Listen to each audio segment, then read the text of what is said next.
કોશિશ કરે। પણ મારે ગુજરાતની સૌ જનતાને કહેવું છે, ભાજપના માણસોને કહેવું છે અને સરકારી નોકરી કરતા વ્યક્તિઓને વિનંતી કરવી છે કે સંવિધાનના કારણે મહેનત કરીને મળેલો પટ્ટો કમરે પહેરવા આપ્યો છે, ગળામાં પહેરવા નહીં।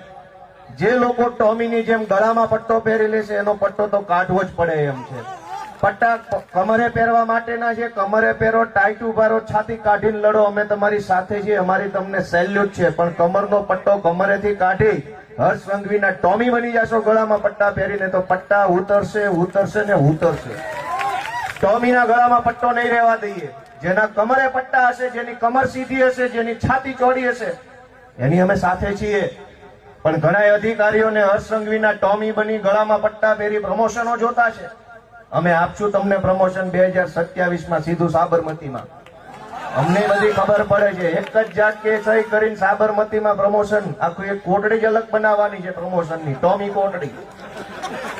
જેણે પટ્ટા ગળામાં પહેર્યા છે એ બધાને પ્રમોશન આપવામાં આવશે અને જેણે કમરે પટ્ટા પહેર્યા છે એને સેલ્યુટ કરવામાં આવશે આમ આદમી પાર્ટીની સરકાર દ્વારા। દોસ્તો, ગુજરાતની અંદર તમામ સરકારી વ્યક્તિઓમાં 3 વકલ છે, 3 કેટેગરીના અધિકારીઓ આખા ગુજરાતની અંદર શાસન કરે છે। એક કે જેણે સરકારી નોકરી, સંવિધાન બધું જ નેવે મૂકી અને ભાજપની ગુલામી સ્વીકારી લીધી છે કે અમે આ ભાજપના નેતાઓના ગુલામ છીએ, જેટલું કહેશે એટલું જ કરવાનું।